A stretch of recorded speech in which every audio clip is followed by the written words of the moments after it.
Canal 4. Roco TV, con presencia en 15 regiones del país, presenta Diálogo Regional. ¿Cómo están? Gusto saludarlos. Iniciamos una nueva semana con Diálogo Inquieto. ¿Están inquietos ustedes, no? Un poquito. Con lo del nuevo gobierno a mí me pone inquieto. ¿Y usted? ¿Está inquieta con el nuevo gobierno? ¿No? Para nada inquieta, muy tranquila. ¿Está tranquila? Sí. Por ¿De eso. dónde viene? Hay una historia que dice, ¿de dónde viene y qué noticias me trae? Esa es como la frase, sí, Es ese es el antiguo. parafraseo. No, de Río Tranquilo le contaba a don Rocco, estuvimos en el día de hoy ahí trabajando con unos comités habitacionales. Teníamos un compromiso, así. ¿Y cómo está igual la lluvia como en Coyhaique? La verdad es que bien intenso en Tranquilo, el camino, para qué decir, un desastre. Así es que mucha precaución en el camino para quienes transitan hacia allá. La zona sur en deplorables condiciones viales. Y la verdad es que me sorprendí, también lo comento un poco, lo estábamos conversando en la antesala, que compleja la situación hoy día de los vientos también en Coyhaique, en el sector del Fraile, mucha techumbre volada, muchos cercos en el suelo, muchos postes de luz en el suelo, así es que yo creo que hoy día un poco el llamado también a las familias a este autocuidado al estar en casita nomás, porque en lo personal yo no sé cómo viene la mano en lo climatológico, así es que hay que cuidarse, esperemos versiones oficiales también. Claro. Hasta donde sabemos, sí, Senapred no ha dicho alerta temprana ni nada, así que, pero aún así hay que tener los resguardos. Pero dicen que abril, lluvia mil, se acerca abril, viene muy cerca, vamos a tener la Semana Santa, va a ser feriado, ¿no? Pero feriado se ¿renunciable o...? se mantiene. Lo que O pasa habrá es que ir a trabajar. yo creo que toda esta versión media caricaturesca de los empresarios, el pueblo y la gente, esta cosa de contraponer siempre justamente estas caricaturas, lo que fue eso, una caricatura. Yo por lo menos me quedo tranquila con que el gobierno dejó muy claro que no se iba a realizar ninguna modificación a los feriados irrenunciables. Así que un poco para transmitir esa tranquilidad para quienes nos ven y nos escuchan. Sí, mucha gente se pregunta eso en la casa, si es que va a haber, fuera de broma, mucha gente se lo pregunta si es que los feriados van a ser o no van a ser, digamos, si uno va a tener que trabajar o no el feriado, así que por mientras, por lo menos, se mantiene los feriados hasta que no haya un decreto que diga lo contrario, así que vamos con tranquilidad. Queremos agradecerte, Benjamín, que nos haya acompañado junto a la serie, es parte del staff acá. Y yo había preparado, porque tú no ibas a venir, iba a venir otra persona. Y como sé que tú eres del Partido Comunista, ¿no? Sí, señor. Y por ahí dicen que Cuba está en los días finales. ¿Qué dices tú? Bueno, no es primera vez que se dice que Cuba está en los días finales.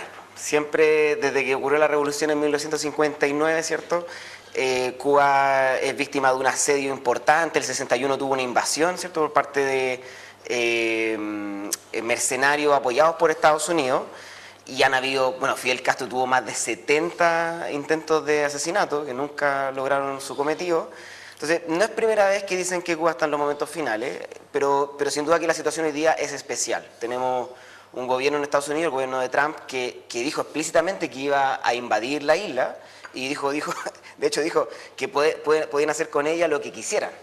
Lo dijo así, lo podemos anexionar si queríamos, dijo que si podían privatizar sus recursos naturales, qué sé yo. Entonces, ¿qué vaya a pasar de ahora en adelante? Es un tema de ahí que está por verse, pero hay mucha solidaridad internacional que hoy día se está movilizando hacia la isla. Está Jeremy Corbyn, ex primer ministro de Inglaterra, en este momento en la isla, junto con Pablo Iglesias también, que fue vicepresidente del gobierno de España, también está ahora en Cuba haciendo un gesto de solidaridad con su presencia, un poco afirmando... Y Rusia también está llevando combustible, ¿no? Claro, o sea, muchos otros países que un poco han hecho vista gorda al asedio, al bloqueo norteamericano, han hecho su gesto solidario, digamos. Pero igual es complicado porque Estados Unidos, al estar muy cerca de la isla, tan solo 120 millas, también tiene la posibilidad de bloquear, digamos, militarmente la isla, ¿cierto? Y lo ha hecho. Así mismo lo hizo con Venezuela, es decir, imposibilitando que, por ejemplo, buques de petróleo, tanto, claro, de Venezuela en su momento, pero tanto iraníes, por ejemplo, ahora, como mexicanos, entren a la zona marítima de Cuba. Lo que, por cierto, es un acto ilegal, de acuerdo a la legislación internacional. Tú no podís bloquear el espacio marítimo de otro país, ¿cierto? Pero lo que concentra la atención es la guerra de Irán. ¿Qué opina usted con que Cuba está en sus días finales? Yo me acuerdo, en el año 71 vino Fidel Castro, Sí. 24 días estuvo acá, Sí. ¿ah? Repartiendo algunos juguetitos. Lo recuerdo muy bien porque usted no nacía, No, por tú supuesto. tampoco. No creo. Yo tenía 30 ya. Ya tenía 30. Ya tenía 30. No voy a preguntar en cuánto no, vamos. No importa si yo soy longevo. Un longevo con experiencia. Con experiencia. Y que conoce la historia. No, bueno, yo, más allá del respeto que tengo con don Benjamín Infante, obviamente uno respeta todas las posturas políticas, las distintas visiones ideológicas, la diversidad de Chile, la riqueza de Chile está dada justamente porque tenemos libertad de expresión y todos podemos pensar distinto y eso yo creo que enriquece también nuestra convivencia política y social. Pero obviamente que yo no estoy para nada de acuerdo con las visiones que tiene el consejero regional respecto a lo que hoy día representa Cuba y el sistema político de Cuba en el contexto mundial. O sea, muchas veces hemos visto, no muchas, reiteradamente, una constante, al Partido Comunista haciendo una arenga con los derechos humanos en Chile, haciendo una arenga respecto a lo que significa los tipos de dictadura que se han instalado en Chile a juicio del Partido Comunista. Y yo creo que no hay nada más triste en política que ser inconsecuente e incongruente con los discursos, con lo que se dice y con lo que se hace. Lo que funciona mal acá muchas veces parece que no funciona tan mal en otros países. Se habla mucho de lo que ocurrió en una época histórica de Chile, pero no somos no condenamos de la misma manera y con la misma fuerza a dictaduras como las de Cuba, donde han reinado dos hermanos, reinaron por muchos años. Y obviamente que mi percepción es que muchas veces el Partido Comunista entra al poder y conduce a un país a través del voto, a través del sistema democrático, pero no se va de la misma manera. Y yo creo que esas cosas son hoy día, en la contingencia política, en cómo estamos hoy día, yo creo que esas cosas sí son condenables. Yo creo que... ¿Esto comienza, señores? ¿Reinaron o comandaron? No, yo creo que es que ahí hay un tema, porque uno podría, por ejemplo... A ver, Cuba es un país que históricamente, un poco para centrar la discusión ahí, ¿no?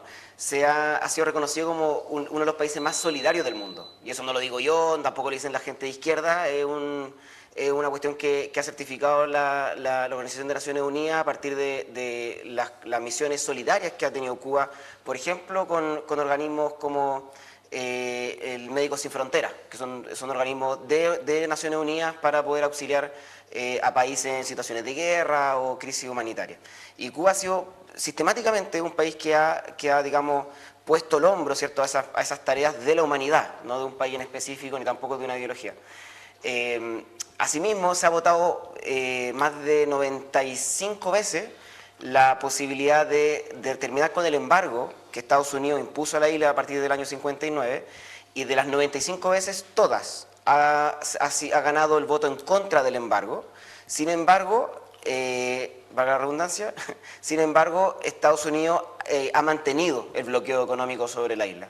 Entonces, yo creo que cuando hablamos de derechos humanos, también tenemos que ver lo que está haciendo Estados Unidos, ¿cierto? Que a propósito de lo que está haciendo el nuevo gobierno, ¿cierto?, de José Antonio Kast, que es ponernos un poquito, o sea, no un poquito, es ponernos, digamos, como pelo de la cola, ¿cierto?, de la política trumpista a nivel internacional. Hoy día Chile, en una noticia bien triste desde mi punto de vista, hoy día Chile terminó con una política de Estado de nuestro país, que era promover los derechos de las personas de la comunidad de la diversidad sexual en Naciones Unidas, y Chile por primera vez votó en contra de apoyar, ¿cierto?, el reconocimiento de esos derechos, por una moción que ingresó a Estados Unidos a la Organización de Naciones Unidas. Entonces, un poco en definitiva, cuando hablamos de derechos humanos, tenemos que entender que parte de esos derechos también es el derecho internacional, que ha sido roto históricamente con el caso cubano por parte de Estados Unidos, y particularmente hoy día, ¿no?, que Estados Unidos amenaza con invadir un país latinoamericano.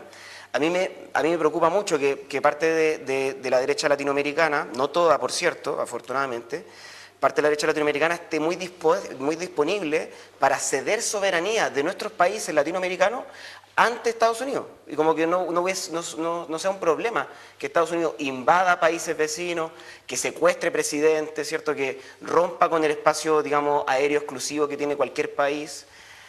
Yo sí creo que eso es complicado, sobre todo cuando hablamos de un país como Estados Unidos que ha estado el 94% de su historia en guerra. De los 240 años de historia que ha tenido Estados Unidos, 217 ha estado en guerra.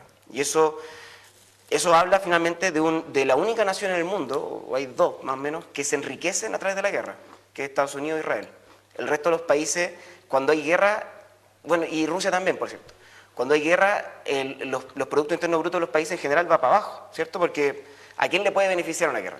Pero hay países que han hecho de la guerra una industria. Y parte de esos países, por cierto, son los Estados Unidos de América. Y más allá de, no se trata de demonizar, Estados Unidos es un socio comercial importante, que vengan, ¿cierto?, los pueblos de Estados Unidos a invertir en nuestro país, etcétera, es súper importante.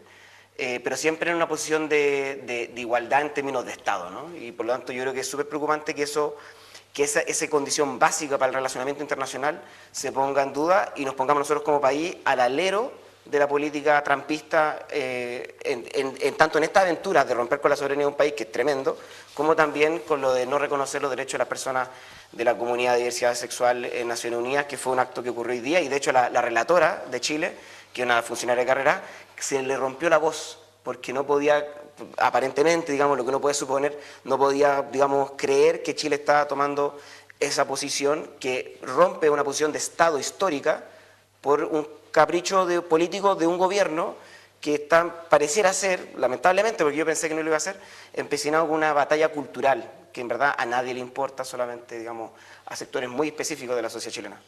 Cerrando este capítulo. Bueno, yo no sé si a los temas valóricos o esta batalla cultural de la que se habla no le interesa a nadie en su casa. Yo creo que de pronto subestimamos a la ciudadanía y la ciudadanía tiene una opinión y una visión respecto a los distintos temas, no solo políticos, también valóricos, también ideológicos, también los temas culturales.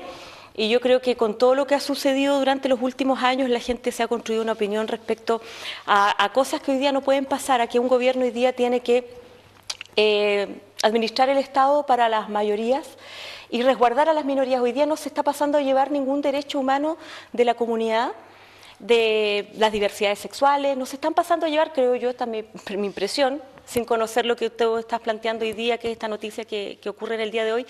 Pero más allá de eso hay un resguardo importante a los derechos humanos de todos los ciudadanos. Yo no veo que hace 11 días asume el presidente José Antonio Kast y se están eliminando derechos humanos de las comunidades de las diversidades sexuales, no lo he visto. No lo he visto. Yo creo que también es instalar o adelantarse a situaciones que, vuelvo a insistir, de pronto son muy caricaturescas y se empiezan a instalar prejuicios respecto a qué va a ser un gobierno de derecha o qué naturalmente tiene que hacer un gobierno de extrema derecha, como muchos lo plantean. Y yo creo que hay que primero dejar que pase el tiempo, dejar gobernar también al presidente Kast, y yo creo que hasta el minuto, yo incluso me he sorprendido muchísimo, porque las señales de moderación en su rol gubernamental, en su rol de conducción del país, ha sido absolutamente destacado y reconocido por muchos sectores. Ha tenido una capacidad de diálogo, pasando desde esta vereda hacia la otra, también para sacar importantes acuerdos nacionales. Entonces, la verdad es que yo no veo lo que tú estás viendo, tal vez, respeto, es tu impresión, pero yo creo que hay que dejar gobernar también al presidente y a su gabinete. Yo un poco porque yo estoy de acuerdo contigo, o sea, en dos sentidos. Uno, en Chile no hay vulneración de ningún derecho humano fundamental. De hecho, en Chile yo creo que hay un Estado de Derecho que se respeta. Y de hecho, por eso a mí me llama mucho la atención las declaraciones de la actual ministra de Seguridad Pública, que dice que en Chile hay que restablecer el Estado de Derecho, como si actualmente en nuestro país no hubiese Estado de Derecho. Yo coincido contigo y creo que sí hay Estado de Derecho. Considero que hoy día en nuestro país a todas las personas se les respetan sus derechos fundamentales. Pero lo que hizo el gobierno de Kast en este momento es un hecho, no es una impresión mía, digamos, lamentablemente, es un hecho que en la ONU, el día de hoy en la mañana, nuestro Estado de Chile, ante la moción del gobierno norteamericano de terminar con el apoyo a las diversidades sexuales, a la comunidad LGBTQI+, el Estado de Chile respaldó esa propuesta. Y hasta ahora la postura histórica de nuestro Estado había sido mantener una posición de la ONU en pro de la defensa, ¿cierto?, los derechos de las diversidades sexuales. Y eso rompe una política de Estado a partir de un gobierno y no a partir de una, digamos, de una discusión ni de un consenso, ¿cierto?, de lo que requiere una política de Estado, porque nosotros tenemos la particularidad, Rocco, que nuestro presidente son dos cosas al mismo tiempo. es presidente de gobierno y al mismo tiempo jefe de Estado. Pero esos dos roles tienen que saber distinguirse, porque un gobierno dura 4 años, pero el Estado perdura, digamos, no sé si para siempre, por lo menos lleva más de 200 años. Sí, a mí lo que me llama la atención es estas diversidades sexuales. La otra vez leí un artículo de que van a los niños a jardines infantiles a decirle, mira, decirle que ahora darse un beso entre un hombre y otro hombre es normal, esa cuestión pasa así, pero se está metiendo esto ya en la parte más básica que es nuestra infancia, nuestra juventud. A mí me patea un poco el tema. Y restándole, creo yo, atribuciones a los padres en el derecho básico también que tiene respecto a la responsabilidad de educar y formar a sus hijos. Y eso no es algo tampoco una suposición, es algo concreto que la gente si va a decidir percibió, o no su sexo. por supuesto. Y hay criterios, y hay edades, y una educación donde los padres y la familia tienen que ser los principales precursores, no el Estado primero que la familia. Bueno, la familia es el núcleo básico de la sociedad, y yo siento que las familias, no solo las que votaron por el presidente Kast, yo creo que la sociedad en su conjunto en algún minuto sintió que se vulneraban esos derechos también. Y hoy día en educación, que hemos retrocedido más que avanzado, y esa es la verdad y la realidad, la verdad es que hay un desafío bastante importante para este gobierno y creo que 4 años no van a ser suficientes. También porque es importante no generar expectativas que lo más probable no se vayan a cumplir en un tan corto y breve periodo de tiempo como lo es el periodo presidencial de 4 años. Ahora, yo solo quiero recoger las palabras de Benjamín respecto a que no puede no parecerte lo que ha declarado, creo que fue la subsecretaria de Seguridad, la ministra de Seguridad Pública. De Seguridad Pública respecto a restablecer el Estado de Derecho. Yo creo que muchas veces en Chile durante los últimos años vimos vulnerado justamente el Estado de Derecho en sus distintas formas y en distintos ámbitos. Esta es de la ministra Steiner, ¿no? Steiner. Sí. Yo bueno, creo... hay una situación bien compleja también con ella hoy día, bueno, porque ella prácticamente le pidió a la tercera, al tercer mando de la Policía de Investigaciones, la prefecta Consuelo Peña, creo que es, le pidió la salida, y según la información que teníamos, que el único daño que tendría la inspectora, esta conocida en lo que es seguridad, el tercer mando prácticamente, en el área de inteligencia, era que había en una oportunidad acusado a su hijo porque estaba con droga. Esto es un tema no menor, la renuncia la pidió la titular de Seguridad Pública, pero eso yo creo que le corresponde al presidente de la República. Pedir una renuncia de ese nivel. Claro, sí, por supuesto. ¿Puede existir una instrucción del presidente de la República directa a la ministra? A la subdirectora de inteligencia. Bueno, pero siga usted, perdona. No, era solo hacer esa precisión respecto de que está bien que a juicio tuyo nosotros siempre hemos tenido un Estado de Derecho, pero yo muchas veces y muchos ciudadanos han sido testigos de cómo se ha tratado de vulnerar ese Estado de Derecho en sus distintas dimensiones. Pasó en algún minuto con el movimiento social, que nace como un movimiento social y se transforma en un movimiento vinculado a la violencia, a la delincuencia y a tantas cosas que tienen que ver con que su origen fueron las demandas sociales a nivel nacional, que eran legítimas, pero finalmente fueron tan politizadas estas demandas que terminaron en cualquier cosa y se promovió la violencia desde sus distintos ámbitos. Y lo más complejo de aquello, justamente en un Estado de Derecho, parlamentarios pasando a llevar la Constitución de la que tanto pregonan también, y que, bueno, condujeron también el país durante estos últimos 4 años y los conocemos, el presidente Boric, el ex ministro Jackson y tantos otros, la ex ministra Vallejo, en fin. Y claro, está bien que las varas se midan de manera distinta, de pronto se puede entender, pero yo creo que hay mucha gente que le hace mucho sentido lo que transmite la ministra respecto a restablecer Estado de Derecho, con los procesos de migración, con todo lo que ha significado la inseguridad en Chile durante los últimos años. Agradezcamos a Dios que todavía en Aysén podemos vivir en un clima de estabilidad y seguridad, pero no es así a nivel nacional. Saque todo nomás. Es que son muchas cosas, Pero yo creo que de partida hay un problema como en general, Araceli, digamos, con la lectura de la derecha, ¿cierto? De creer que el estallido social, y así como el estallido social del 2019, pero también podríamos remontarnos anteriormente, ¿no? El movimiento social del 2012 de Aysén, o el movimiento pingüino del 2011, o el movimiento pingüino del 2006, ¿cierto? O incluso más para atrás, son fenómenos como que son guiados políticamente, y en realidad el problema que tienen justamente como fenómeno es que son expresiones inorgánicas, po, que no tienen dirección de ningún tipo. Por lo tanto, es la gente que se moviliza, y al movilizarse las personas y tener rabia, qué sé yo, puede devenir, ¿cierto?, en situaciones de violencia. Y esto no es una situación, digamos, nueva, ¿cierto? Ocurrió en la historia muchísimas veces, es lo más frecuente que hay. El problema que hay, yo creo, es que el sistema político tiene por misión el poder darle una lectura y procesarlo eso institucionalmente, darle una respuesta. De manera que las personas que se movilizan en la calle puedan decir, oiga, ¿sabe qué? En realidad, ¿para qué me voy a movilizar si es que yo participo del sistema democrático y puedo resolver mis problemas política y democráticamente?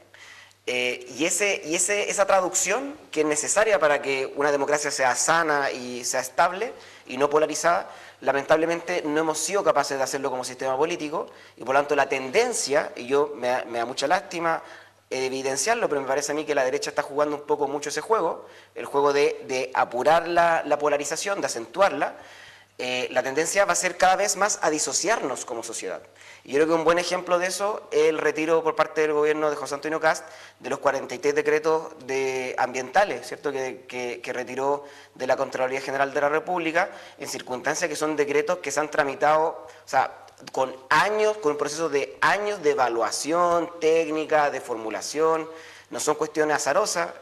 Un muy buen ejemplo, porque lo tenemos bien cerca, ¿cierto?, del plan de descontaminación atmosférica de Aysén, que requirió, todo el mundo que sabe un poquito de esto, de legislación ambiental, sabe que para tú tener un PDA, un plan de descontaminación atmosférica, tuvieron que pasar 2 años de medición dirigido por el Ministerio de Medio Ambiente, con sus maquinitas especiales, ¿cierto?, para poder decir, ok, esta zona es una zona saturada en PM2.5, ¿cierto?, son las partículas chiquititas que tiran la leña. Pero lo ha hecho todas las autoridades. Todas las autoridades, sí. Están totalmente en el tema. Todos saben de este tema, entonces todos sabemos que esto es un proceso institucional que camina por un carril súper técnico, muy distinto de la cuestión política. Entonces, ¿qué es lo que explica? Si, como bien dice Rocco, es un tema que todos conocemos más o menos, que el gobierno de José Antonio Kast haya retirado el PDA. Y junto con otros, ¿cierto?, 42 decretos, uno de los cuales, ¿cierto?, la conservación de la ranita Darwin o del pingüino Humboldt, etcétera. Yo, lamentablemente, la única explicación que encuentro a esto es que están buscando instalar una agenda, digamos, de batalla cultural, ¿cierto? Es decir, nosotros no somos el gobierno de los ecologistas, por decirlo así, sino que somos el gobierno de los que quieren... Desarrollo sustentable. Claro, en su categoría, digamos. Pero queremos crecimiento, claro. Pero ahí el problema, Rocco, discúlpame para terminar, sí, claro. Ahí el problema, creo yo, de parte de la derecha, o de la ultraderecha, no sé cómo decirle, digamos, pero del gobierno, es que hacen la relación como si, por ejemplo, el PDA no generara movimiento económico. Y todos los que vivimos en Aysén sabemos que el plan de descontaminación atmosférica significa disposición de recursos para recambio de calefactores, para aislamiento térmico, para mejora de vivienda. Entonces no es una cuestión que impida el progreso económico, sino que al contrario incluso, ¿cierto?, lo canaliza o lo acelera. Y ahí me pasa lo mismo con el tema de la ONU, de haber votado junto con Trump esta moción que levantó el gobierno de Estados Unidos en contra de los derechos de la diversidad sexual.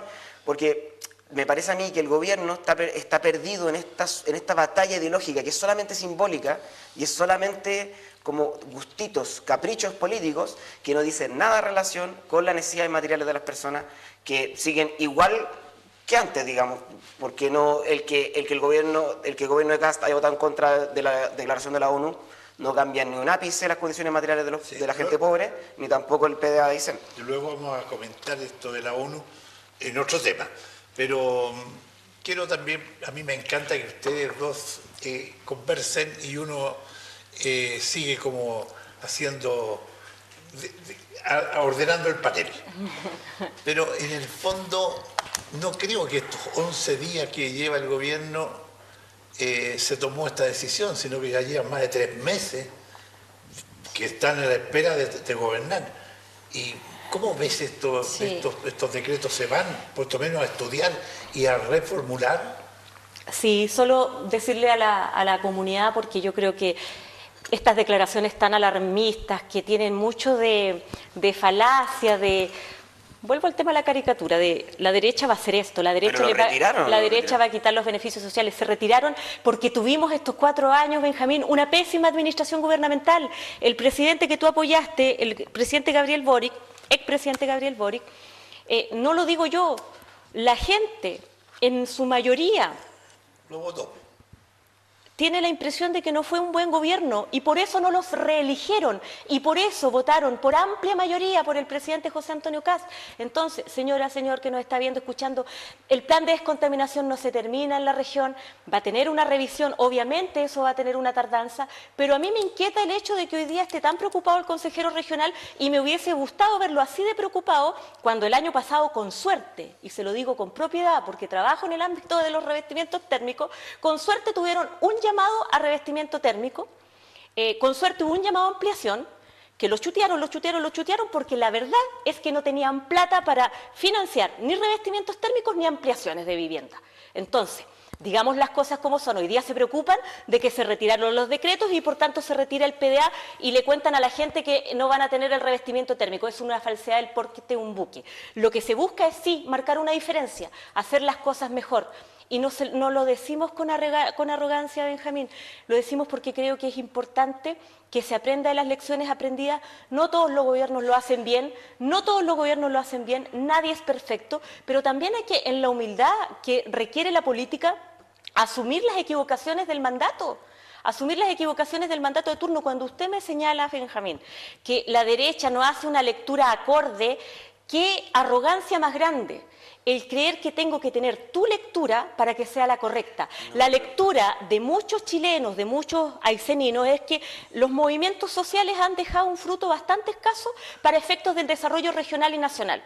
El movimiento social, por cierto, que generó una movilización de muchos días en la región, donde se paralizaron emprendimientos, donde hubieron negocios que quebraron, donde usted, si hoy día se pone a mirar el petitorio, mi pregunta es ¿cuánto del petitorio finalmente tuvo un resultado para beneficio de los ayseninos?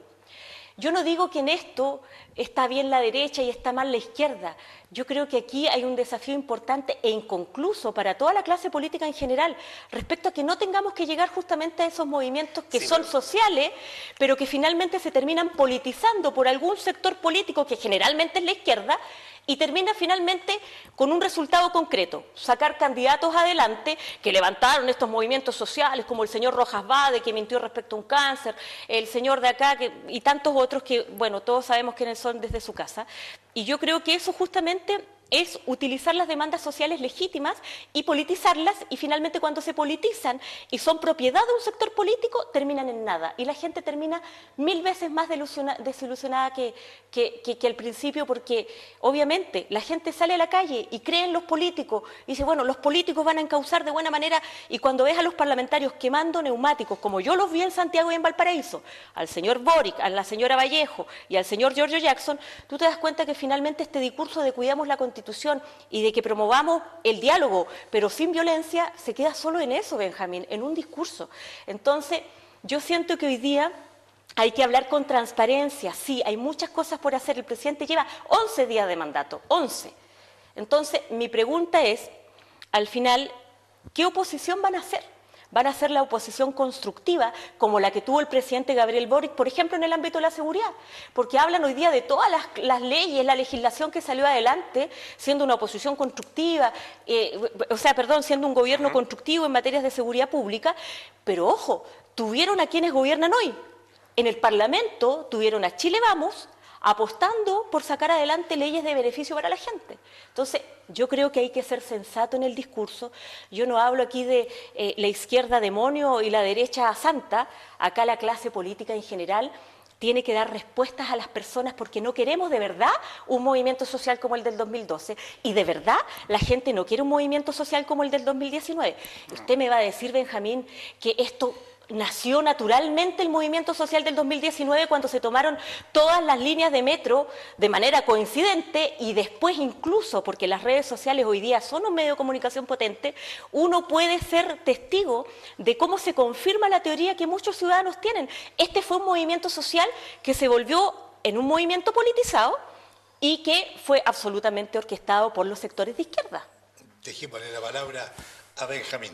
Sí, o sea, tomando nota, Benjamín. Claro, tomando nota, sí, no, yo creo, o sea, yo quiero decir que, como con el mejor de los ánimos, porque realmente el que tengo, digamos, yo creo que nuestro sector, la izquierda, tiene un desafío importante por delante. Como ese desafío importante que tiene por delante es justamente encarar el gobierno de José Antonio Kast no solamente, digamos, siendo como...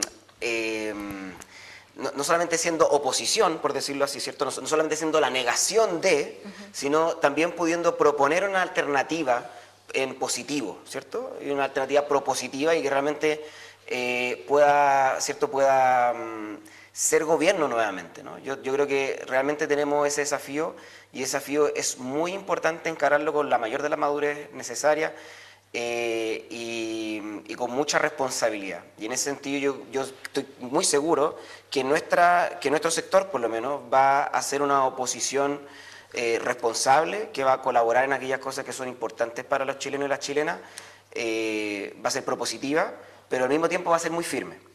Y esa firmeza yo creo que de pronto es complicada de gestionar, porque yo siento, Rocco, que en estos 11 días de Araceli, lo anoté porque increíble, 11 días que se han hecho muy largos. Y se han hecho muy largos, ¿por qué? Porque el nuevo gobierno ha roto el principio de continuidad de las políticas de Estado. ¿Sí? Es decir, un gobierno llega al poder y hay un principio de gobierno, digamos, que transversal a la República, es parte del derecho romano, que es que el Estado continúa, los gobiernos pasan. Y por lo tanto, si uno llega al gobierno, hay una continuidad de los procesos administrativos previos. Yo no llego al gobierno a detener las cosas, porque los 43 decretos... Se pueden estudiar. Cuando se han hecho bien. Estudiar, sí, por supuesto. Pero cuando se han hecho bien. Sí, los 43 decretos que el gobierno de Kast sacó de Contraloría no son decretos que fueron escritos por la izquierda. No son decretos que ingresaron a la Contraloría que tienen un sesgo ideológico. Son decretos que, insisto, forman parte de un proceso institucional, técnico, que probablemente los mismos funcionarios que redactaron esos decretos son los mismos que lo van a revisar. Metodológicamente hablando, es un sinsentido cuyo único propósito es político-comunicacional. Y yo creo que está bien como que lo reconozcamos para efectos de la transparencia en la discusión. Ahora, ese hecho, que el hecho de que el gobierno de Kast esté haciendo, digamos, fuegos artificiales para irritar a la población, y ahí tenemos la marcha del anterior domingo, ¿cierto? Una marcha en defensa del medio ambiente que fue bastante, digamos, concurrida en relación a marchas de los años anteriores del gobierno del presidente Boric. Creo que nosotros, por eso te digo que nosotros tenemos el serio desafío de cómo gestionamos la irritación que por supuesto genera ese tipo de actos, así como otros, como por ejemplo, apoyar la declaración de Trump en Naciones Unidas, que niega los derechos de las comunidades de diversidad sexual, y al mismo tiempo podemos proponer futuro, ¿no? Yo creo que tenemos ese desafío y ese desafío es súper importante. El retiro de la discusión, por ejemplo, de proyectos de ley, que es el retiro de la discusión, o sea, que no es ni siquiera la oposición, no es el voto en contra, sino es que esto no se va a discutir de la negociación ramal, por ejemplo, no le veo ningún sentido. O sea, si ustedes pudiesen tener mayoría en la oposición a esa ley, se vota y se vota en contra.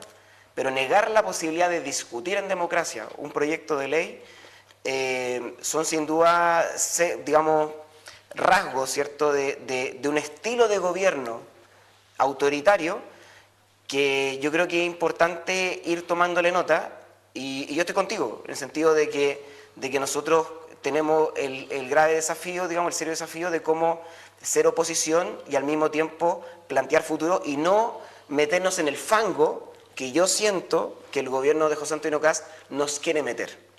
¿Sí? Como dicen en la iglesia, escúchanos, Señor, te rogamos. Sí. Oye, me acordé de Carlos Campos que decía, con todo esto no se va a morir la abuelita, ¿no? Que pasen esto. Yo creo que hay que reestudiar y reconsiderar esta temática, pero volviendo a la ONU, estuvieron 90 minutos reunidos en algo bien importante, porque Bachelet está intentando acelerar la decisión al Ejecutivo de la candidatura a las Naciones Unidas. Claro. ¿Cómo lo ves tú? Bueno, yo creo que es un gran orgullo el que haya una chilena en la nómina, digamos, a ser secretaria general de Naciones Unidas. Yo creo que es una cuestión que nos debiese enorgullecer a todas y todos. Candidata. Candidata, sí, por eso, la nómina, digamos, como posible, ¿cierto? Y ahí yo creo que es una gran cosa, digamos, que estemos ahí. Ahora, yo también creo que la ONU tiene también un serio desafío, ¿cierto?, de ser una organización más pertinente en términos del derecho internacional. Hemos visto en situaciones como Gaza, como Cuba en este momento, y bueno, en general, como lo de Venezuela, el secuestro de Nicolás Maduro, ¿cierto?, entre muchas otras situaciones internacionales donde se ha demostrado que Estados Unidos hace lo que quiere y ni siquiera el veto del Consejo de Seguridad, ¿cierto?, donde está China, Rusia, Estados Unidos y Francia, logra detener las acciones de Estados Unidos. Y eso yo creo que es súper complicado para la estabilidad internacional, ¿cierto? Porque yo creo que mucha gente siente en su casa que se nos está empujando como mundo a una guerra nuclear o como una posibilidad. Y eso es súper grave. Yo creo que es muy importante que lo tengamos en cuenta. Yo sé que tal vez la gente no lo sabe, no lo sé, pero Israel, que es un país que está en guerra actualmente con 4 países más, el Líbano, Irán, Palestina y Libia, es un país que tiene 200 ojivas nucleares. Es un país que está armado hasta los dientes de bombas nucleares. Estados Unidos, ¿para qué decir? Le dio 48 horas. Claro. Entonces, hay una situación bien grave ahí, digamos, digamos, de la estabilidad de nuestro mundo.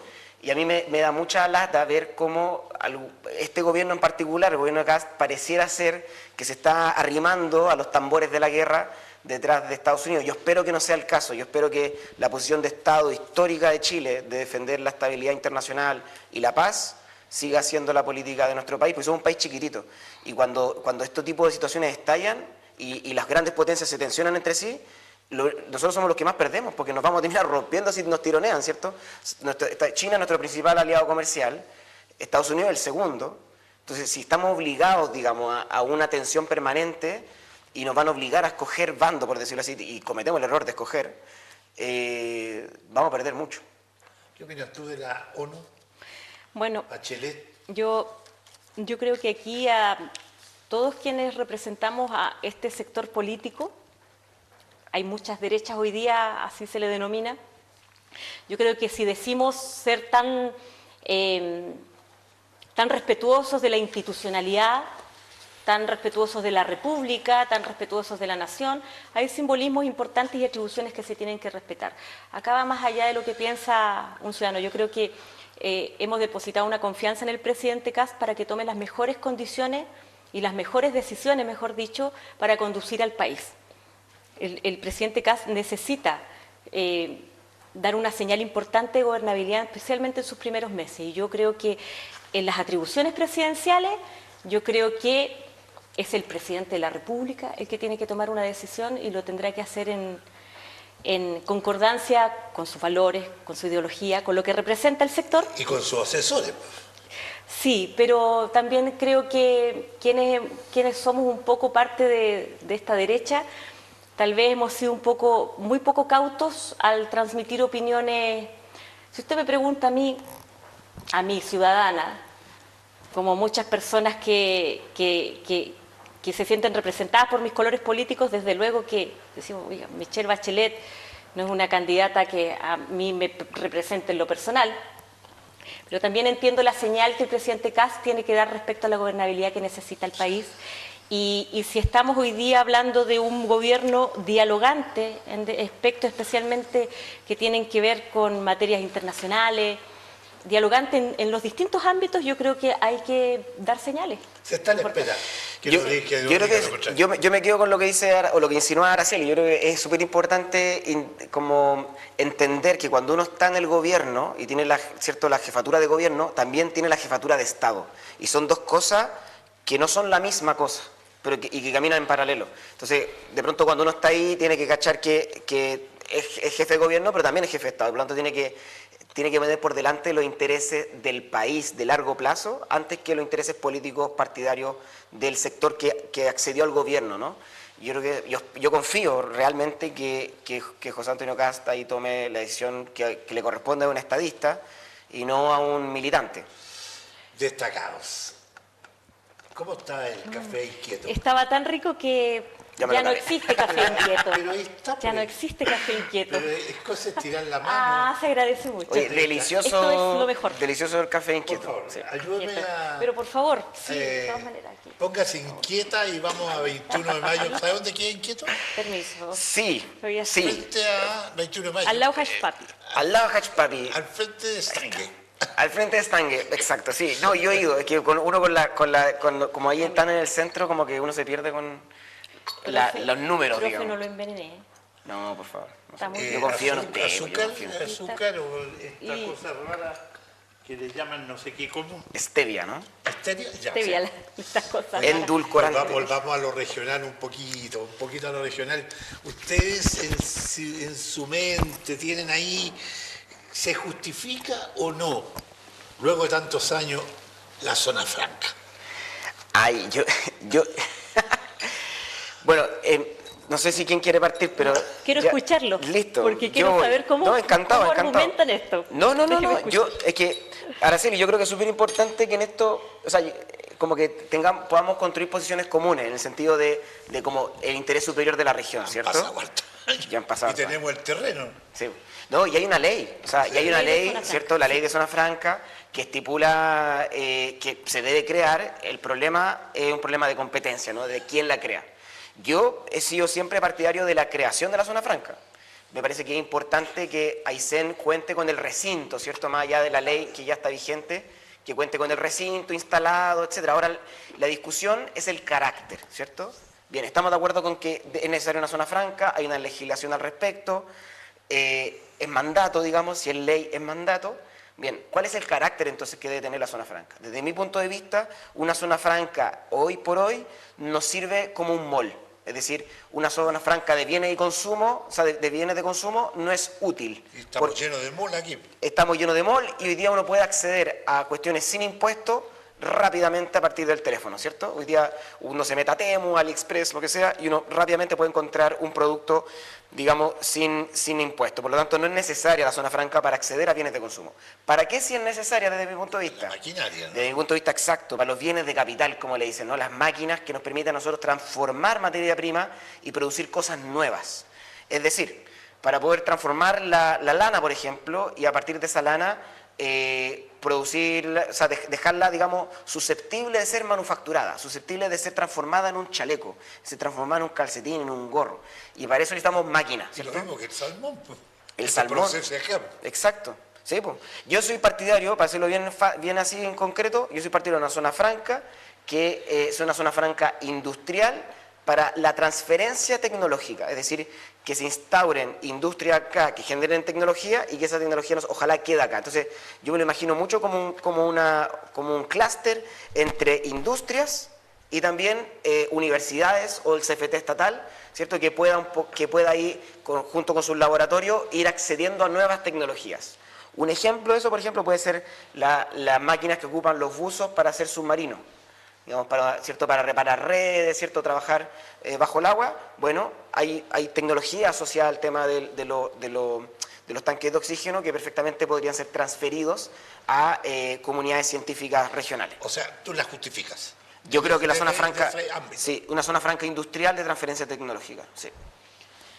Yo creo particularmente, bueno, uno escucha especialmente el sentir de los porteños, de los habitantes de la provincia de Aysén. Obviamente este es un proyecto de envergadura regional que, a mi juicio, tendría, si se hace bien, si se implementa bien, si se define un modelo económico de funcionamiento acorde a los tiempos de hoy, al crecimiento económico de la región, a los polos productivos regionales, a nuestras vocaciones productivas, si se hace bien en esa línea y con el proceso que corresponde de participación ciudadana, yo creo que sería un buen proyecto, obviamente, para la región. Ahora, importante decir, esto es ley y la ley se tiene que aplicar.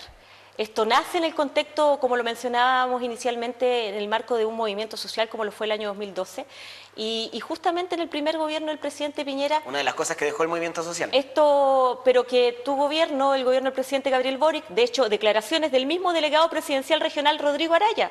El doctor Rodrigo Araya, ex consejero regional también, dijo en un artículo de prensa, la zona franca no es prioridad para el gobierno, casi al culmine de su mandato.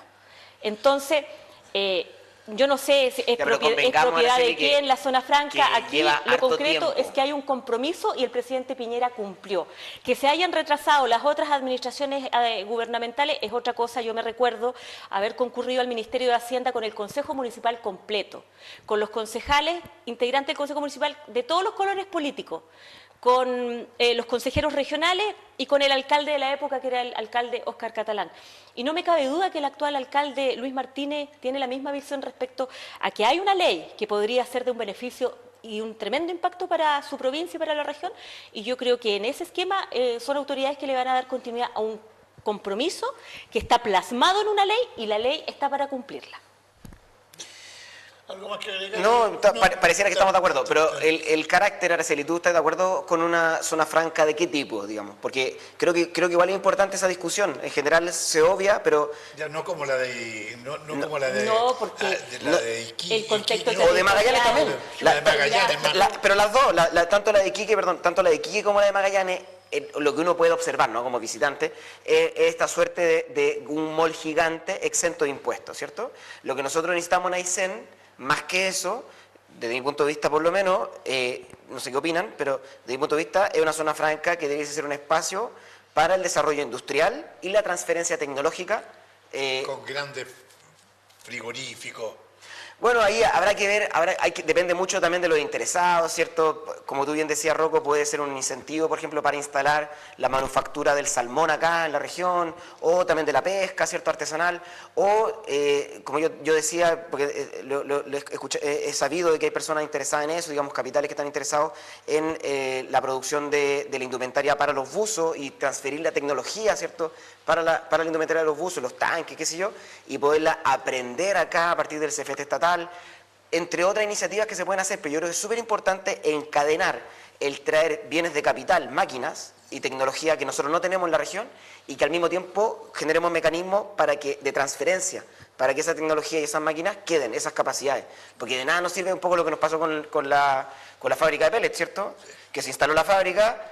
En su momento no teníamos operarios de la fábrica ni gente que lo pudiera reparar, se echó a perder, nadie la supo reparar, entiendo que salía muy caro traer a los técnicos que la tenían que reparar y por lo tanto quedó en desuso mucho tiempo, ¿no? Pero ahora está funcionando. Y ahora está funcionando súper, pero entonces el tema es cómo podemos también aprovechar esto para transferir capital, tanto capital humano como capital de máquinas. Mira, me quedó dando vuelta, la semana pasada estuvo acá Felipe Enrique, ¿ah? Y Felipe Enrique comentó que él había sacado más votos que Horvath, había sacado más de 5.000 votos aparte de la senadora, pero por ahí salió un memo por ahí que sí, decía, lo vi, sí. y no salió. Pero Pero la consulta es, ¿se justifica que sigamos en este sistema de tener personas que te apoyen a ti y salga la suma de votos de 3 o 4 versus el que saca la mayoría? ¿No debería ser que volviéramos al sistema? Parece que los alcaldes lo hacen así, el que tenga la mayoría gana. O porque son autoridades unipersonales. Sí, sí. Bueno, acuérdese que antes se votaba por el concejal más votado, era Claro, el alcalde. era- Yo creo Claro. que obviamente en el Congreso y la mirada legislativa que hay hoy día, yo creo que instalada transversalmente en todos los sectores, son modificaciones al sistema político electoral del país. Hoy día... Perdón, pero en general, para dialogar ahí, la tendencia las constituciones. de la legislación actual como hacia el sistema político en general va en la tendencia inversa, ¿no? Es decir, no va en la orientación un poco que señala el Rocco, de poder hacer como más, qué sé yo, como más personalista, por decirlo así. Es decir, yo voto por la persona y la persona es la que acumula los votos y puede Hoy salir. día la mirada está sino puesta que- en los sectores, Exacto, por la gobernabilidad en que las- necesita el país. Exacto. Porque hoy día, por ejemplo, hay un gobierno que le interesa los votos, obviamente, en el Congreso para sacar adelante los proyectos de ley que son o requieren la urgencia que hoy día tiene puesta o el sello que tiene puesto este gobierno. Y así ha pasado con todos los gobiernos de turno. Y en razón de eso también en algún minuto se hacen modificaciones al sistema político electoral del país. Ahora, yo creo que es bueno... y en eso yo creo que tiene un punto, Benjamín. Yo creo que hay cosas que son necesarias de discutir y el Parlamento es un espacio de diálogo, de conversación, o debiera ser eso, y no debiéramos negarnos a la posibilidad de discutir estos temas importantes, porque a mucha gente de pronto le queda la Sí, po. sensación de que hay leyes que se tienen que perfeccionar Y cuando hablamos de personas que queremos que nos representen, que son elegidos por voto popular, desde luego que siempre va a ser necesario mejorar ese tipo de normativa. Ahora, yo creo que la discusión, perdón, que está de fondo son como, ¿para qué sirven los partidos, no? Como, ¿qué tan relevantes son los partidos en un sistema democrático como el nuestro para poder representar a las personas? Sobre todo en una sociedad como la que tenemos, que pareciera ser que cada vez se individualiza más. Y por lo tanto, todas las figuras colectivas de representación pierden sentido, ¿no? Como los partidos, las clases sociales, los sindicatos, las organizaciones. Entonces hay todo un tema ahí también de cómo funcionamos ahí. Los candidatos, valga la redundancia, que emergen de los partidos políticos hoy día, ¿qué representatividad tienen? Y digo, todos los que somos parte de partidos políticos. O yo era, me había olvidado, ya no soy parte de partidos. Ahora eres independiente. Ahora soy independiente. Ajá. Pero con un domicilio político, claro. Pero yo planteo un poco el hecho de que hoy día la representatividad de los partidos políticos, ¿cuánto es? ¿Un 1%? O sea, no, Cinco. pero no es representatividad, ojo, o sea, que digo por el concepto, ¿no? Es el nivel de afiliación, tú dices. Sí, claro. Sí, pues las personas que militan hoy día en partidos políticos, de la masa votante, ¿cierto?, representan entre el 1 y el 5%. Y que son los que más se sienten representados por su candidato o su candidata. Pero eso no significa, eso es distinto a representatividad, ¿no? Porque uno podría decir que hay mucha gente que sí se siente representada por X partido, porque promueve determinadas ideas, determinados principios. Sin ser militante, ¿no? Sí, claro. Ahora, yo creo que ahí, un poco respondiendo a tu pregunta, Rocco, o sea, como la provocación, ¿no? Como qué pasa con ese tipo de votaciones. Yo en lo personal sí creo que en una democracia como la que nosotros tenemos, es súper importante que los partidos políticos funcionen de manera adecuada. O sea, que soy súper partidario, digamos, de que los partidos políticos funcionen. Soy súper partidario de que efectivamente haya una representación colectiva del ejercicio político. Me parece que cuando perdemos ese componente más colectivo de la política y pasamos solamente a la persona, me parece complicado para una sociedad como la nuestra, que ya de por sí es hiperindividualista. Entonces, yo en lo personal por lo menos soy partidario de fortalecer, como es en el sistema político, todo lo que tenga que ver con representación colectiva de las personas que toman decisiones. Eso, por ejemplo, puede tener una expresión en los partidos políticos, pero también a nivel social puede tener expresión a partir de organizaciones sociales que participan de manera vinculante en consejos que toman decisiones. Lo sabemos bien, por ejemplo, en ejemplos como en el hospital, por ejemplo, ¿cierto?, donde los consejos sociales hoy día no, pero tienden, como en la legislación, a ser deliberantes en la toma de decisiones que le incumben. Como... ¿Tienen peso, no? No, hoy día no, pero la idea de los COSOC, de toda la ley de participación ciudadana, la idea, el espíritu de la ley, digamos, es apuntar a que efectivamente las organizaciones de la sociedad civil, en el COSOC del gobierno regional, por ejemplo, también, empiecen a tomar mayor rol, mayor protagonismo en la toma de decisiones institucionales. Yo creo que eso es súper positivo porque finalmente nos da a entender a nosotros como ciudadanos que somos parte de una sociedad. Muchas veces pareciera ser que la sociedad no existe y eso es súper trágico, sobre todo para quienes trabajamos en educación. Yo sé que, lo digo porque, claro, uno como es profe de rente como que siente ese peso, porque a los profes muchas veces la gente te dice como, oiga, pero a los niños, ¿qué le están enseñando si no le enseñan nada de educación cívica? Siempre me dicen eso. Y ahí uno, y esto para terminar, y es necesaria, es súper necesaria. Pero ahí lo que uno le dice, y es súper importante este punto, es que es la sociedad también la que tiene que hacer su parte.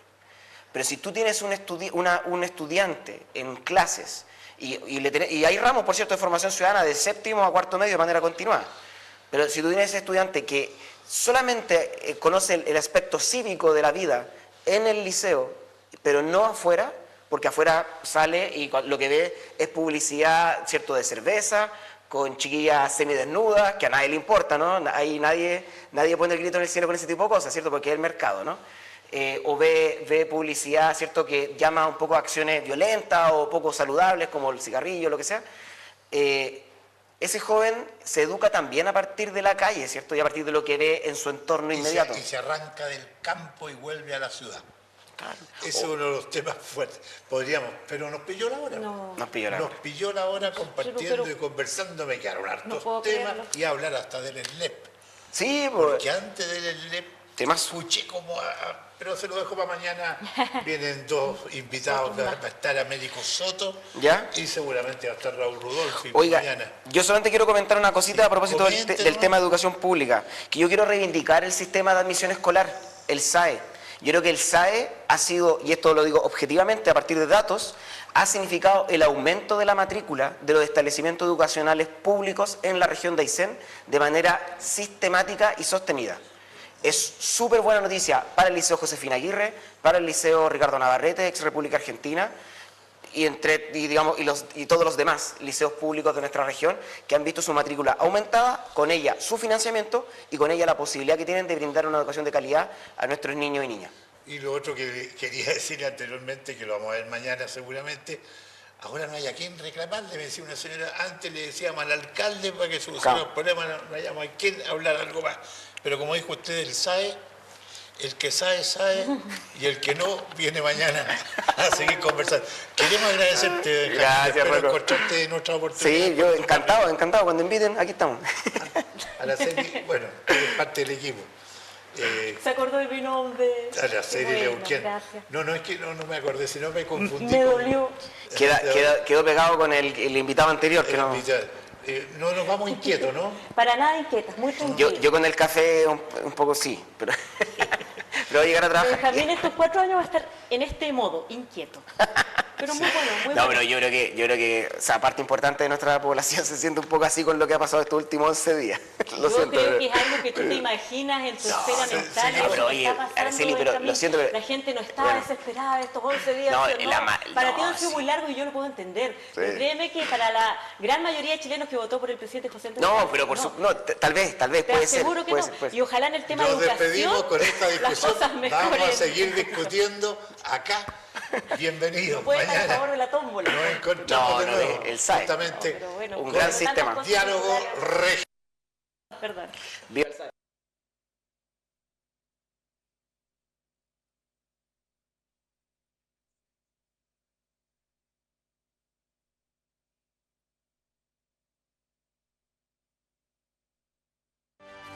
Rocco TV, con presencia en 15 regiones del país, presentó Diálogo Regional.